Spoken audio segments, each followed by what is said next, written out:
noches a toda la gente que nos sigue por Ayayala TV. Comenzamos con La Resistencia TV, un nuevo programa que pertenece a nuestra plataforma comunicacional. Ustedes ya lo saben, nos pueden seguir en la web, también en nuestras redes sociales como son el Facebook, el Twitter. También estamos en Spotify, estamos con nuestra línea de Telegram y todas las redes que están al servicio para todos ustedes, lógicamente tratando de contrarrestar y yendo contra la hegemonía de los medios de comunicación tradicional, contra esa desinformación que la vivimos semana a semana y la analizamos aquí en el programa, y hoy no va a ser, no va a ser una excepción, y por lo mismo doy la bienvenida a dos de mis compañeros de La Resistencia, Chris y como también Limber. Muy buenas noches. Buenas noches, Marco, buenas noches, Limber, ¿cómo están? Y buenas noches a todos y a todas las resistentes que nos miran por Aviala Televisión. Buenas noches, Marco, buenas noches, Cristian. También mandar un saludo a todos los que nos ven por Aviala. Bueno, ahí está. Entonces, ¿cómo han visto ustedes hemos tenido una semana, bueno, como todas suceden en Bolivia, con bastantes repercusiones? Pasó, al final no se llevó adelante el juicio de Áñez, que es lo que vamos a hablar, por supuesto. Pasó pintoresco esto de estábamos jugando a la botella, no, que nadie piense. Las previas del 14 mal. de febrero, Valentín. Sí, mira, cerca justamente esta fecha. ¿Cómo lo han visto en estos días? Esto lo que nos ha traído, que ha quedado en boga en la semana. Bueno, sí, fue un poco anecdótico, ¿no?, lo que sucedió al comienzo de la semana.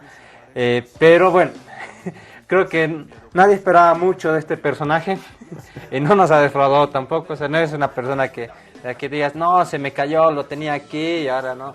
No, digo, siempre fue ese tipo de personas, ¿no? Entonces, no me ocasiona más comentarios que eso, ¿no? Pero sí, lo del juicio fue una pena para muchos de nosotros que esperaban que ya se inicie este proceso contra Yanine Áñez, ¿no? Algo fundamental, Limber, es que se ha visto el caso del golpe 1, el caso del golpe 2, y es precisamente lo que hoy día vamos a tratar de explicar cuando, esta condena, este juicio que se iba a iniciar para Yanine Áñez va por la autoproclamación que tuvo en primera instancia como senadora y luego como presidenta de nuestro país, instalando un gobierno de facto y luego una dictadura en Bolivia. ¿Qué te lleva a pensar de que se retrasan este tipo, algo tan importante para nuestro país? Porque lamentablemente, y hay que decirlo, esto sobre todo trajo luto, trajo muerte a nuestro país. Producto de esto llegaron las masacres en Secate y Sacaba, como también las otras represiones en lo que sucedió en el Pedregal, lo que sucedió en Montero, lo que sucedió en Betanzos. Sí, Marco, lamentablemente después de haber estado casi un año en dictadura, no se empieza el juicio contra Yanine Áñez, que se autoproclamó de facto. Yo lo que a mi parecer es de que sus abogados son los que están alargando el proceso, lo están postergando, y creo que esa es su estrategia de ellos, ¿no? Alargar el proceso, y lo anecdótico es de que nos echan la culpa, le echan la culpa al gobierno, cuando son ellos que utilizan chicanerías legales para ir alargando su misma estrategia de Áñez de proclamarse huelga de hambre. Y yo no sé cómo hasta estos días está durando en huelga de hambre. Yo creo que ya estaría dado de baja, ¿no? Hay un antecedente de Yanine Áñez haciendo huelga de hambre cuando era senadora. Y lo tenemos en el resumen que más adelante lo vamos a llevar a cabo. Pero antes vamos a irnos a un sector que es, lo que sabemos con los medios. Cris, tú sabes presentarlo, esto de los medios mentirosos. Así es, en la sección de medios mentirosos tenemos dos notas. La primera relacionada con una tergiversación de los discursos de nuestro presidente. Por favor, en producción, si nos apoyan con la nota Fake 1. Y es algo que ya veníamos comentando en otros días, ¿no? Que los medios de comunicación, los periodistas, ven los discursos, los cortan, agarran palabras o frases fuera de contexto, y esto lo que ocasiona es desinformación, ¿no? Que la población no conozca a profundidad. Pero no sé si lo tienen en producción, por favor. Fake 1, por favor, Fake 1. Ahí está justamente la nota que teníamos, en la que Arce dijo en Oruro que, si me ayudan por favor a leer, ¿Qué obras? Solo son palabras. Solo son posibles con afines. O sea, muchas gracias. Esa es la nota que mencionaba. Esa es la nota que mencionaba página 7. Arce dice en Oruro que obras solo son posibles con afines. En realidad lo que Luis Arce dijo en esa proclamación, bueno, en ese acto en Oruro, con respecto a sus efemérides, es que las obras son posibles cuando se coordina a nivel nacional, ¿no? El gobierno, los municipios, las gobernaciones departamentales, y cuando estos tres niveles tienen estos como objetivo, los proyectos sociales, el bien de la comunidad, entonces ahí las obras son posibles, son reales, son más fáciles de ejecutar, ¿no? No dijo exactamente que las obras son posibles con afines, sino que tiene que haber una buena coordinación entre estos tres niveles, los tres tienen que estar de acuerdo en apoyar a la población, ¿no? Entonces esta es la primera nota que teníamos con respecto a medios mentirosos, que es una tergiversación, ¿no? Y esto, mira, no tendría sentido si vamos a una efeméride donde haya uno muy contrario al gobierno central en este momento, por ejemplo, con Luis Fernando Camacho. Bueno, otra cosa se había a decir sobre los actos, pero en ningún momento se habló de las obras que se estaban presentando y de gran magnitud. Por ejemplo, el tema de la energía eólica instalada en Guarnes, por ejemplo, una nueva planta que ya no solamente es Colpana, Colpana 1, Colpana 2, sino también se estaba llevando hacia allá adelante. Entonces, ahí es una muestra de que, bueno, siempre se trata de picar y ahí está, bueno, en la tabla número 1, este medio de comunicación. Sí, así es. Y tenemos también una segunda nota, la Fake 2, por favor, si me la van alistando, que es El Deber. Yo no sé El Deber cómo tiene información, porque publica un editorial, malestar en las Fuerzas Armadas. Según El Deber, las Fuerzas Armadas están molestas con el gobierno. ¿Por qué? No dicen, simplemente no dicen. Esto es como si El Deber tuviera una bola de cristal y adivinara lo que tienen el pensamiento, el malestar, los sentimientos que tienen todos los militares en Bolivia, ¿no? Y si uno lee su editorial, dice, nos hemos contactado con militares del servicio pasivo, o sea que ya no son militares en el sentido estricto de la palabra, y después empiezan a hacer conjeturas, hipótesis que no tienen mucho asidero, ¿no? Es decir, este titular, que es editorial, El Deber, es decir, los mismos dueños del Deber han autorizado este editorial, anuncian, afirman que hay un malestar en las Fuerzas Armadas, pero no tienen ningún sustento para corroborar, para sostener esta argumentación. Bueno, ahí estaba entonces dos de las fakes de la semana. Vamos a ir armando nuestra tablita de posiciones para ver cómo se acomoda hasta fin de año. Bueno, también podríamos hacerlo trimestralmente, ¿no? Sí. Podemos hacer un ranking, ¿no? Podemos hacer para publicarlo, ¿no?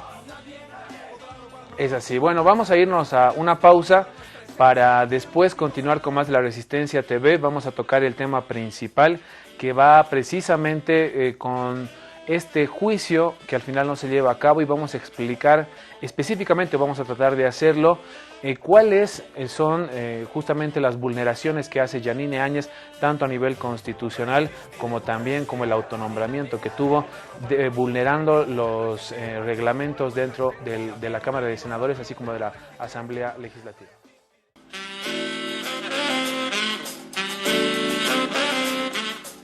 Continuamos con La Resistencia TV en este segundo bloque. Ahora sí vamos a ir directamente con lo que les habíamos comentado. Ustedes ya conocen este sector.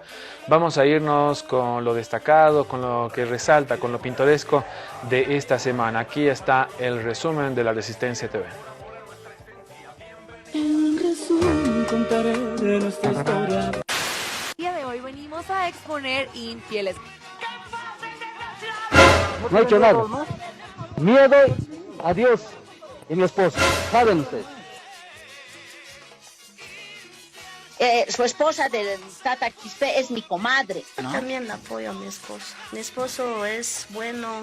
El Tata es de chispa, que estábamos jugando a la botella. Y una de las penitencias era pues de que lo agarre al Tata y le dé un besito en la boca. Yo soy soltera, mi vida privada a nadie le importa. ¿Eso es mi pecado? La Fiscalía no tiene facultades irrestrictas, ¿no? Ni es un ser todopoderoso. Las decisiones sobre el propio cuerpo las toma uno, ¿no? No existe poder en la tierra que pueda obligarme a hacer algo. El gobernador no se va a someter a estos exámenes porque, repito, estos exámenes se hacen para personas que pueden estar posiblemente ebrias, y él estaba sobrio, más sobrio que nosotros en este momento.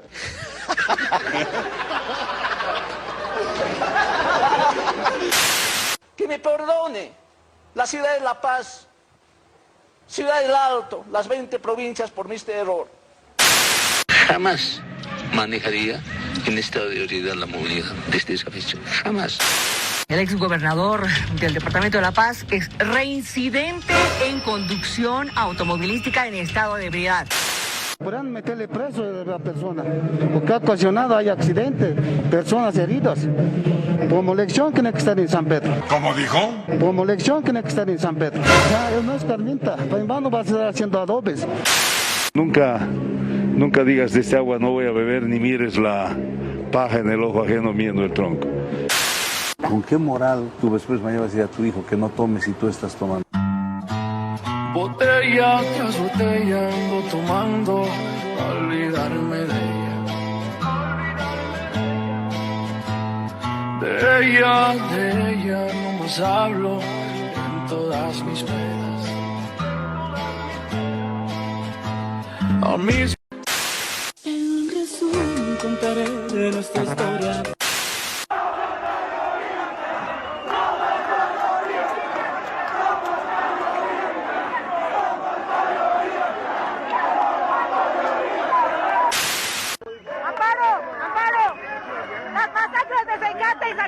¿Cómo se ve desde derechos humanos eso? Cuidado, cuidado. ¿Cómo se ve desde derechos humanos las masacres de Sencata y Bacaba? ¿Cuál es la posición de derechos humanos respecto a las masacres? Dices una palabra para empezar. ¿Qué prefieres? Esto es lo que sucede. ¿Cómo viene? Se queda en silencio como cuando le dicen ¿cuántos internacionales tienes? ¿Cómo? Se queda callado. ¡No! Y dime ahora qué ha pasado, mi hermano. Yo siempre traigo la rima más gorda. En esto de la batalla, el que calla otorga.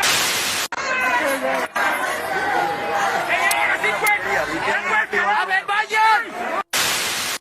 Llegando el gobernador de Santa Cruz a la plaza principal. Bueno, podemos apreciar, uno de su seguridad están tirando huevos, uno de los... Ya estoy podrido de tanto huevo, yo tengo pesadilla, me sueño comiendo huevo, yo tengo pesadilla, sueño que como tortilla. Mamá, no quiero comer más huevo. En resumen contaré de nuestra historia. De Yanine Áñez leyó una carta manuscrita de su madre declarando en la misma que ahora está en huelga de hambre. Senadora, qué hermosa, qué linda huelga de hambre, felicidades, así se lucha por la democracia, ¿no? Este es el baile de la ensalada, mover el cuerpo, mover con ganas. ¡Atención! ¡Atención! ¡Preparar! ¡Preparar! Espinaca, safna. En resumen contaré de nuestra historia.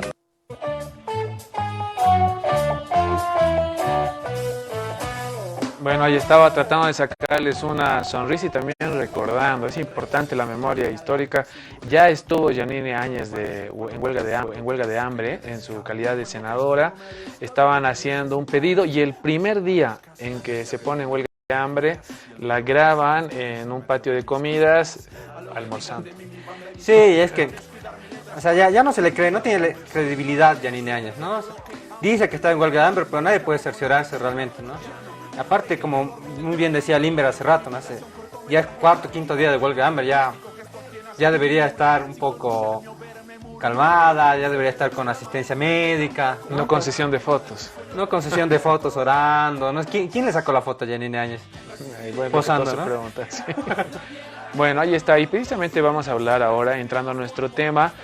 El juicio del golpe 2 en Bolivia se ha suspendido, supuestamente por algunas incongruencias ahí no se ha llevado adelante, no tenemos fecha de cuándo va a iniciar este juicio y es importante aclarar y saber, hay diferentes procesos los cuales está llevando adelante Yanine Áñez. Este del golpe 2 tiene que ver específicamente con la autoproclamación que realiza Yanine Áñez primero como senadora y luego entrando en una línea constitucional que no le correspondía, sin quórum, sin aceptación de renuncias, sin nada. Es importante retroceder para explicar o tratar de hacerlo de qué pasó con Yanine Áñez, en qué momento asumió la presidencia, quién la trajo, quién la llevó, quién le dijo que podía hacerlo de esa manera. Había vacío de poder realmente. Es verdad que habían renunciado el presidente y el vicepresidente, pero si tomamos antecedentes solamente en lo que ocurrió en nuestro país años antes, el año 2005, el año 2003, primero se dio lectura a la carta de la renuncia una vez que se instaló sesión con quórum, vale decir, con más del 50% de asambleístas. En esta ocasión no ocurrió aquello. Me retrocedo y les pregunto, el 12 de noviembre Yanine Áñez llega en un avión militar, llega en un vehículo oficial, incluso resguardada para ingresar a la Asamblea Legislativa, y dice lo que iba a suceder, que se iba en primera instancia a sesionar en la Cámara de Senadores.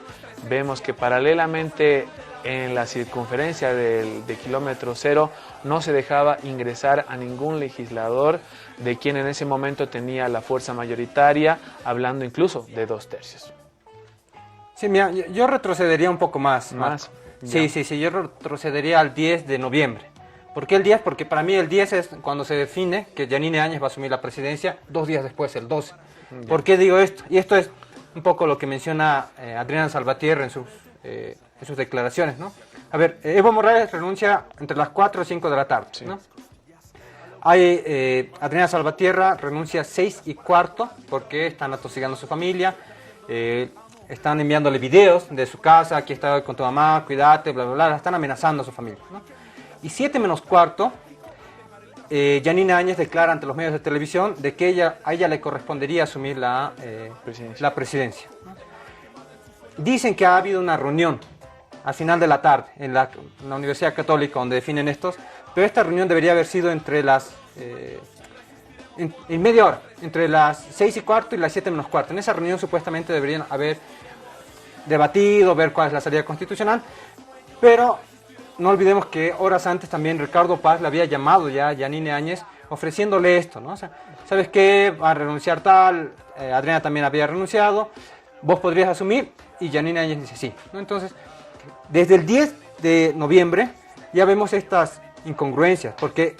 Porque el 11 viene Yanine Áñez en helicóptero de las Fuerzas Armadas y lo paga uno de los militares el helicóptero.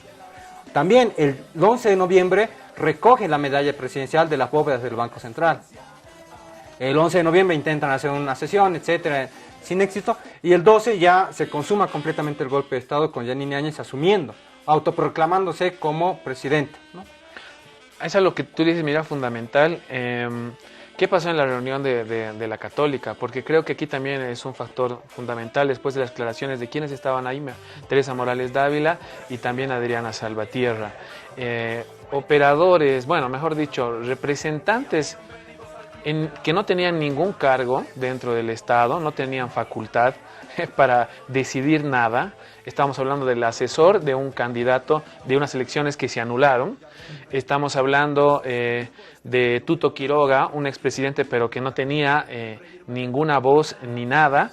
Y lo que se hace en esa reunión es negociar la salida. Bueno, desde cómo se relata, incluso Tuto Quiroga se jacta de decir: yo di permiso para que pueda volar el avión de Evo Morales, a cambio de que la misma presidenta en ese momento del Senado, hablando de Adriana Salvatierra, renuncia a esta posibilidad de ser presidenta. Yo lo había hecho por televisión y me hiciste recordar que además no le dejaron contar en ese medio de comunicación cómo le estaban hostigando, algo fundamental. Simplemente querían saber su renuncia ya, a lo que tiene que llegar además en conducto regular y en carta. Creo que esa reunión también es muestra de que habían personas de que ya estaban, yendo contra el orden constitucional y que no tenían ninguna representación dentro del legislativo, ni el ejecutivo, ni en ninguna esfera, ni siquiera subnacional del Estado. Sí, Marco, es algo anecdótico de que a la Iglesia siempre ha estado en el tema del poder, los estados, ¿no? En la antigüedad, la iglesia daba la legitimidad a los reyes diciendo que habían sido escogidos por Dios, que Dios escogió ese rey y que él tendría que gobernar, ¿no?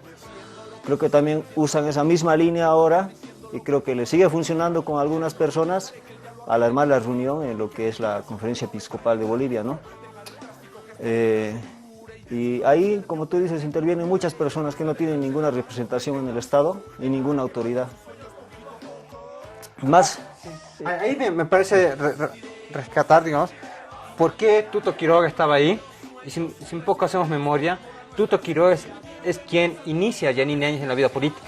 O sea, Yanine Áñez inicia en la vida política siendo una asambleísta en la Asamblea Constituyente, ¿no? Y por la agrupación de Tuto Quiroga.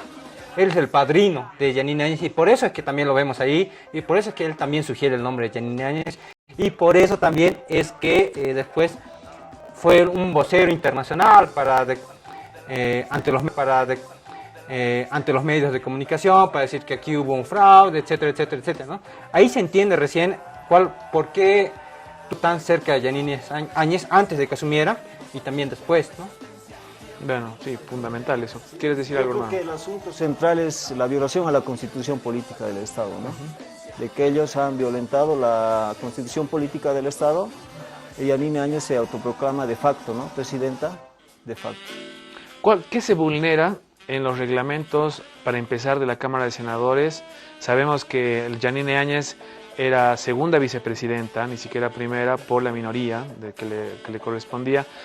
Para aclarar este tema, ¿qué se vulnera? ¿Qué reglamento se vulnera dentro de la Cámara de Senadores? ¿Cuál ha sido la primera infracción de Yanine Áñez? A ver, la primera infracción, y que ella misma lo admite, es que cuando renuncia el presidente y vicepresidente se tienen que leer las cartas de renuncia. Eso es uno, que está en la Constitución incluso, ¿no?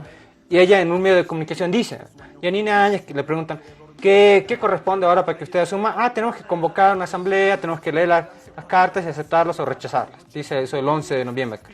Pero el 12 de noviembre, cuando se autoproclama, no hace eso, ¿no? Eso es uno. Lo segundo es que en el reglamento de la Cámara de Senadores indica que para la presidencia de la Cámara de Senadores, que es la que dirige la reunión, debe estar a cargo de la mayoría. El partido mayoritario era el MAS. Bueno, y hoy también lo sigue siendo, ¿no? Y al partido o a las organizaciones minoritarias les corresponde la segunda vicepresidencia. Yanine Áñez era de la segunda vicepresidencia, por lo tanto, nunca le podría haber correspondido asumir la presidencia del Senado. Es un punto fundamental, ¿no? O sea que dentro de la Cámara de Senadores y bueno, también la de Diputados, al tener 2/3, en este momento la fuerza mayoritaria, le correspondía a la mayoría tener la presidencia y la primera vicepresidencia y a la minoría la segunda vicepresidencia. Entonces, si se hacía efectiva la renuncia de Adriana Salvatierra, cosa que creo que ni llegó esa carta, se instalaba, se armaba un quórum, se elegía y siempre hubiera sido alguien del movimiento al socialismo. Exacto, así es. Y aparte, eso de la renuncia es algo bien importante, ¿no? Porque las autoridades electas no pueden renunciar por televisión. No, carta. Tienen que enviar una carta y en el caso de los asambleístas, los senadores y diputados, tienen que enviar también al órgano electoral plurinacional para evitar justamente que hayan renuncias de ese tipo, ¿no? Renuncias forzadas por amenazas o algún tipo de chantaje, ¿no? Porque son autoridades electas. Entonces, el órgano electoral plurinacional tiene que recibir esas cartas y dar curso o no. En este caso, incluso en el caso de Adriana Salvatierra, por el hecho de ser mujer, su renuncia tiene que ser presencial. Ella tiene que presentar la carta por el tema de la violencia contra la mujer, porque las mujeres pueden ser coaccionadas a renunciar. Parte fundamental. Entonces bien. ella tendría que haber renunciado no solamente con una carta escrita, sino que presencialmente tendría que haber llevado su carta de renuncia. Y no la dejaron ingresar, fue ese mismo día, ¿no?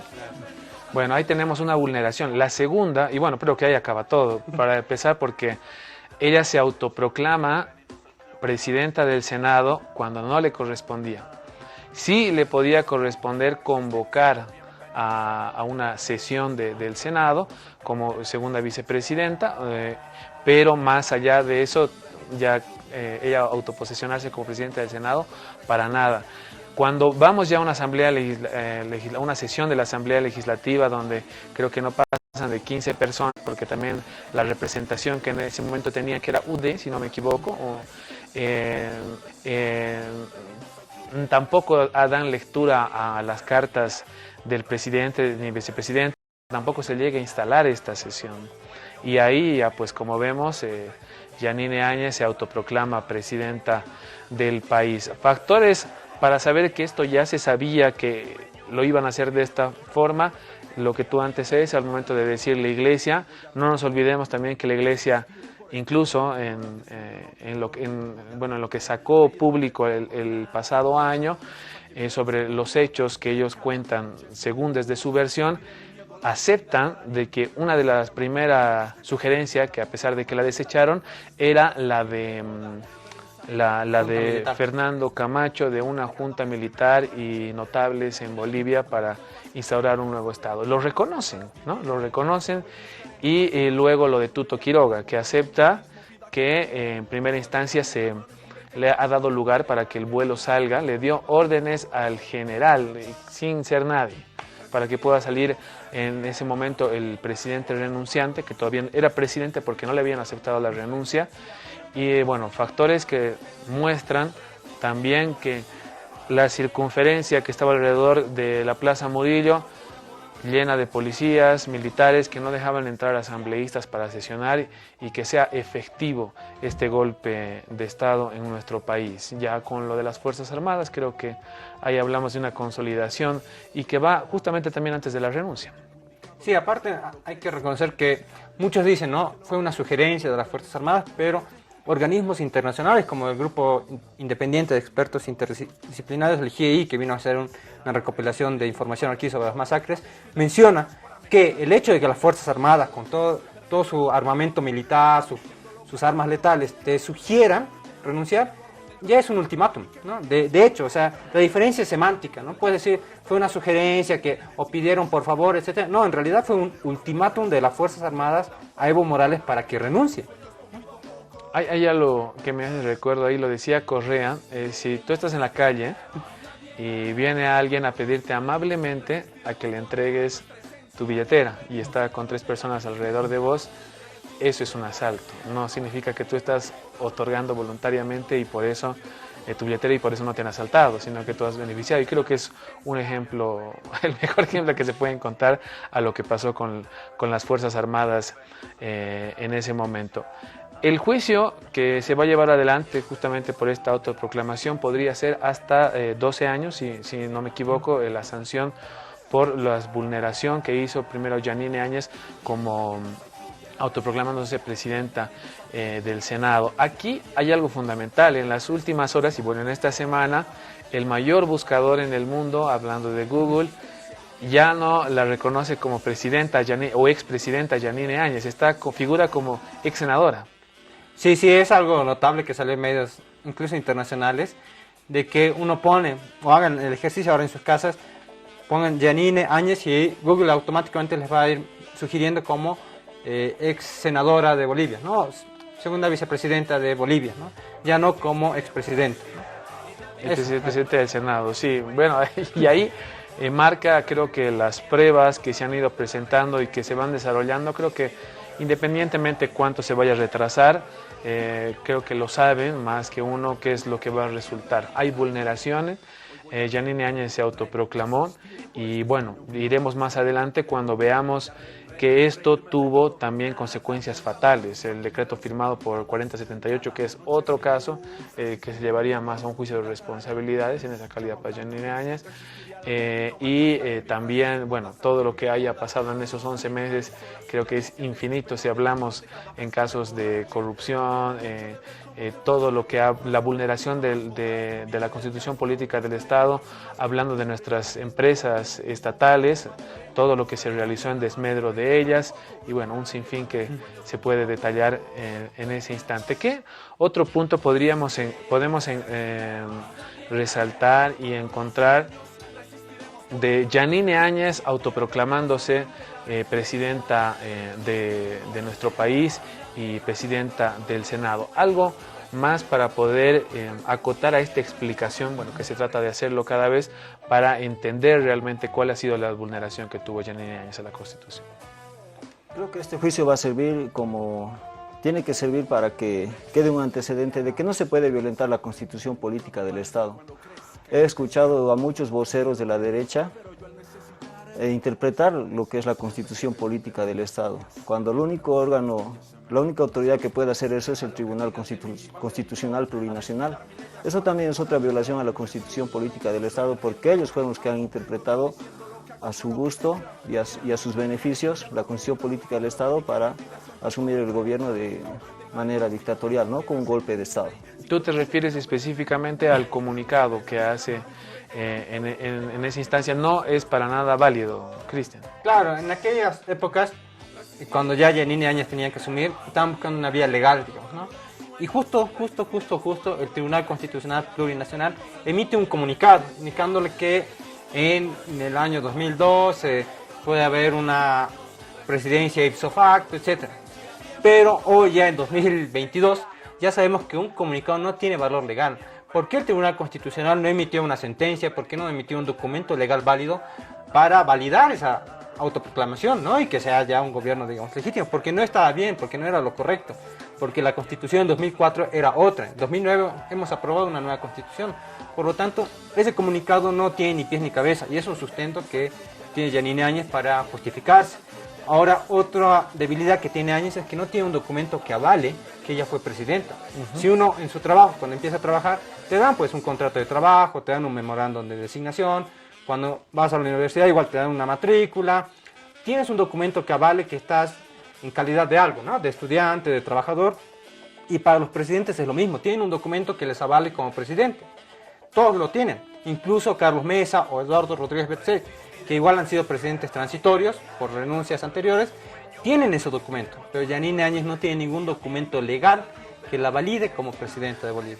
Algo que estuve escuchando por parte del portavoz del gobierno central, al momento de referirse que Yanine Áñez, además, no juró en ningún momento ante la Asamblea Legislativa, no había ante quién jurar, y le pusieron la banda en el Palacio Quemado, como una práctica real si retrocedemos al 81 con lo que sucedió con García Mesa, con Natush Bush también, si vemos para recordar cómo se instalan los gobiernos de facto. Y también cuando se dice funcionaba la Asamblea Legislativa, pero también vimos ahí que la Asamblea Legislativa funcionaba con Natush Bush, pero hablábamos igual de una dictadura y un gobierno de facto por un tiempo, pero así se instaló como en el gobierno de Yanine Áñez, imágenes que podemos ver precisamente de cómo se le coloca la banda, la medalla, y lo hacen militares en un lugar donde no existe representación democrática, que es nuestra Asamblea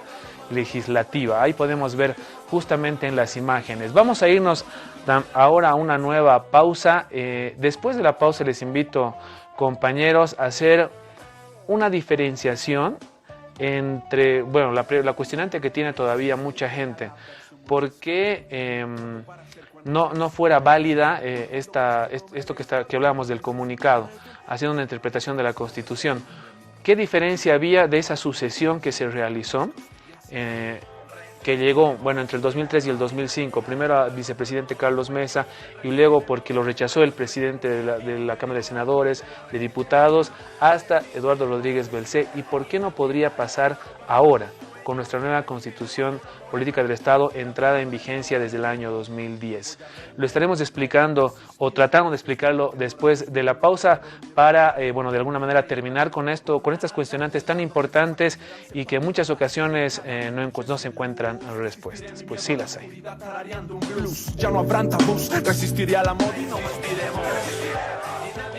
Bueno, retornamos en este tercer y último bloque de La Resistencia TV. Ahí estábamos hablando un poquito en que si fuera o no fuera, Cristian Limber también en la pausa, qué relación tenemos y bueno, qué mejora la nueva Constitución Política del Estado a la anterior que teníamos cuando, bueno, justamente entre el 2003 y el 2005 la sucesión constitucional llegó hasta Rodríguez Belcé. ¿Por qué no podría llegar ahora?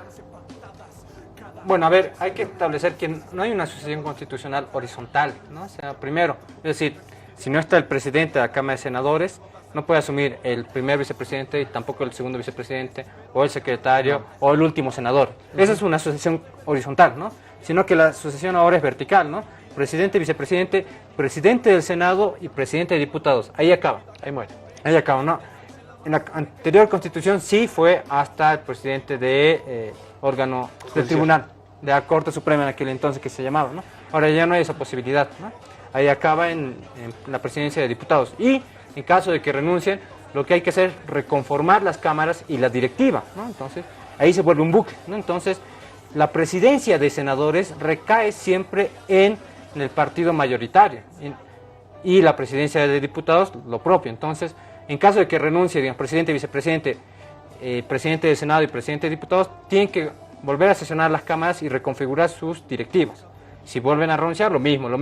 Entonces, ahí ya tiene una validez más democrática. ¿Por qué? Porque nosotros votamos por diputados, nosotros votamos por los senadores. Nosotros no votamos no votábamos antes por el Tribunal Supremo de Justicia, ¿no? Por eso no tenía representatividad, digamos, si era un X, digamos, el que caía en la presidencia, que en este caso, el año 2004 fue Eduardo Rodríguez Belcé, 2005. Pero ahora ya no es así, ¿no? Sino que son los parlamentarios que nosotros escogemos los que van a ir decidiendo mediante la composición o recomposición de sus directivas, ¿no? Entonces, en cualquier recomposición que hubiera habido de la Cámara de Diputados, tanto de diputados como de senadores, siempre hubiera recaído, y como que pasó además después de que dejaron hacerlo, en alguien del movimiento al socialismo. En este caso específico del 2019, sí. Del movimiento al socialismo. Siempre Ahora, la primera en el fuerza futuro va a ser en la primera fuerza mayoritaria, ¿no? Exacto. Bueno, ahí está. Eso es algo que la Constitución prevé para que no pase lo que pasó con Rodríguez Belcé, ¿no? De que un personaje que no ha sido electo mediante el voto popular asuma la presidencia. Es por eso que también en la reconfiguración de las cámaras, tanto de senadores como diputados, la presidencia y la primera vicepresidencia corresponden al partido que tiene la mayoría. Y no así que pueda asumir cualquier partido la presidencia teniendo una minoría. En este caso, en las elecciones, cuando Áñez asumió, su partido sacó un 4% en elecciones. Sí. Entonces, la Constitución prevé de que no pase estas situaciones y aún así ellos han interpretado a su gusto y a su manera para poder asumir el poder de manera violenta, ¿no?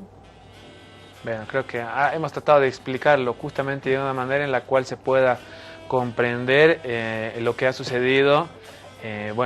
Da mucho todavía de qué hablar y de explicar y detallar y de demostrar lo que sucedió con Yanine Áñez, que enfrenta este juicio que está realizando denominado Golpe 2, donde específicamente se le está culpando por esos delitos que vulneraron la Constitución Política del Estado para hacerse del poder de una manera nada democrática, nada legítima, ni tampoco, y mucho menos legal. Creo que eso es fundamental recalcarlo y es lo que hemos tratado de explicarlo justamente en el programa. Compañeros, ¿algo que quieran acotar para concluir esta explicación que intentamos realizar el día de hoy en este espacio en La Resistencia TV? Sí, yo creo que este juicio tiene que servir para sentar presidente en el país y para que en un futuro no se vuelvan a dar estos hechos de violencia y de toma del poder por la fuerza. Yo creo que en un futuro todos los gobernantes de Bolivia tienen que asumir el poder mediante el voto y no mediante un golpe, ¿no? A ver, yo creo que lo del golpe demuestra también una incapacidad de la oposición política de hacerse del poder, digamos, ¿no? O sea, ellos podrían jugar el juego democrático, digamos, ir a elecciones, realizar propuestas, etcétera, pero no pueden representar al país porque representan ciertas élites, ¿no? Entonces la población no vota por ellos, no vota por ellos, y cuando lo hace, no lo hace específicamente por ellos, sino en contra de alguien, ¿no? Es el caso de Carlos Mesa, ¿no? La gente no ha votado por Carlos Mesa. Bueno, la clase media, la clase alta no ha votado por Carlos Mesa porque sí, digamos, porque le gustaban sus propuestas, etcétera, sino porque no querían que entre el MAS, digamos, ¿no? Y hay que reconocer, hay cierta parte de la población que no quiere que entre el MAS, y ellos votaron por eso, digamos. O sea, fue un voto limosna, específicamente y casualmente le toca a Carlos Mesa. Es un voto limosna el que recibió. Él lo dice voto útil, ¿no? Pero en realidad fue un voto limosna. Y lo estamos viendo todavía actualmente suceder, digamos, ¿no? La oposición política en Bolivia no es propositiva, no consigue que la gente crea en ellos, ¿no? Que sean legítimos opositores, ¿no? En la pulseta entre oposición entre Fernando Camacho y Carlos Mesa ya ha ganado Fernando Camacho, ¿no? A pesar de que Carlos Mesa, Comunidad Ciudadana, tiene la mayoría de asambleístas, ¿no? Varios analistas de derecha, de centro, de izquierda, coinciden en que la oposición, o sea, los asambleístas, legisladores, diputados de Comunidad Ciudadana, se han aplazado realmente, ¿no? En este año y medio que ya están en ese cargo, porque no han podido ejercer política pública, no han podido hacer un trabajo eficiente, ¿no? Y que la población vea, sí, están haciendo, ellos son una opción para el país. No están haciendo nada, están quejándose, se están oponiendo todo, etcétera, etcétera, ¿no? Entonces, estamos en el mismo escenario de antes del 2019, antes del golpe, una oposición política pobre, ¿no? Que va a ir a disputar un voto limosna, ¿no? Lo mismo pasó con en términos municipales, ¿no? Con Iván Arias. La gente no votó muchas veces por Iván Arias, sino votó en contra de que entre alguien del MAS, ¿no? Entonces, igual recibió un voto limosna, ¿no? Entonces, hay una crisis de la oposición política que no puede ser democrática, que no puede ser representativa y no puede llevar el estandarte de los intereses de la población. Actualmente eso solamente lo puede hacer el movimiento al socialismo, ¿no? Y por eso es que ganan las elecciones. Algo fundamental que tú dices, lo propositivo no lo hemos visto como oposición dentro, minoritariamente dentro del legislativo, podemos decirlo así, pero podrían demostrarlo también en las gobernaciones, en las alcaldías que en este momento tienen, y me pones a pensar realmente qué gestión podemos sacar o qué resaltar en más de un año, o un año ya que se va a acercar en unos días más, en las gobernaciones y los municipios donde gobierna la oposición. Vemos en la ciudad de La Paz nada más, creo que sacaremos un programa más adelante de eso para que la gente vea también sus opiniones de qué se ha logrado, qué ha conseguido o cómo se proyecta el municipio de La Paz de aquí en adelante. Lo mismo en Santa Cruz, creo que los ítems fantasma quedó ahí y marcó, ni qué hablar de la gobernación en Santa Cruz, no se está teniendo muestras y ahí ya no hay, creo, pretextos de decir no me dejan. Tú tienes todo, tienen mayoría en la Asamblea Legislativa Departamental, tienen la gobernación, tienen la alcaldía, también en el Consejo su fuerza mayoritaria como aquí en la ciudad de La Paz, y no vemos gestión por parte de cada uno de ellos, y esto es preocupante porque cómo se van a ir llevando más adelante pues cada uno de los municipios, los departamentos. Vemos nuevamente que solamente hay gestión central, ¿no? Claro, y no olvidemos que varios alcaldes y actuales gobernadores han hecho campaña política indicando vamos a comprar vacunas, vamos a vacunar a toda la población, y no han hecho nada de eso. Era su principal eslogan, ¿no? Yo voy a gestionar, yo me voy a reunir con el presidente, yo voy a ir a a las empresas en Rusia, en Europa a comprar las vacunas, y ninguno ha comprado las vacunas. Sí, uno dijo en septiembre todos están vacunados, ¿no? Y nada, claro. Sí, bueno, es verdad. Estaremos, compañeros, vamos culminando nuestro programa de la Resistencia TV. Sin antes, queremos, realizar un pequeño homenaje. Siempre, lamentablemente, hemos tenido una noticia muy triste la pasada semana que ha enlutado no solamente a nosotros como Resistencia, sino en realidad a todas las organizaciones juveniles, a muchas personas, muchos compañeros que han estado cerca, al lado de Raúl Soruco del Carpio, a quien lamentablemente sucedió esta noticia. Sin embargo, queríamos dejar un pequeño homenaje de nuestra parte en la Resistencia Bolivia, de parte de la Resistencia TV. Esperemos que encontrarnos la siguiente semana a las 20 horas por Avia Yala TV, nuevamente con la Resistencia TV. No se olviden seguirnos en todas nuestras plataformas, como en la web, como también en las redes sociales, en Facebook, en Twitter, estamos en Instagram, también en Spotify y en YouTube, que pronto lo estaremos relanzando justamente como un canal mostrando todo lo que tenemos en la Resistencia TV. Que tengan una excelente jornada, los dejamos con este homenaje. Dejarán que maten sus sueños poquito a poco.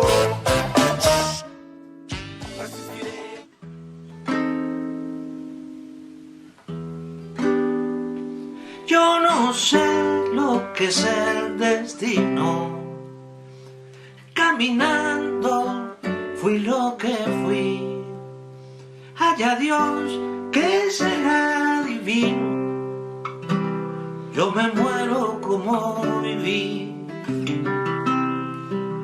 Yo me muero como viví.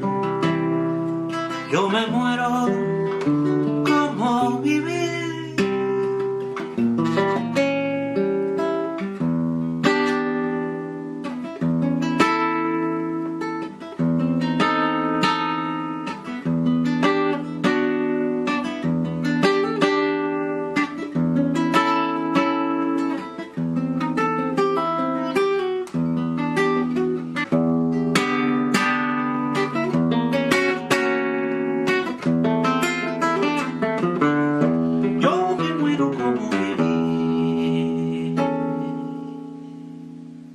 yo no quería recibir este reconocimiento porque el trabajo que hago no lo hago por un reconocimiento, por un sueldo, no por amor.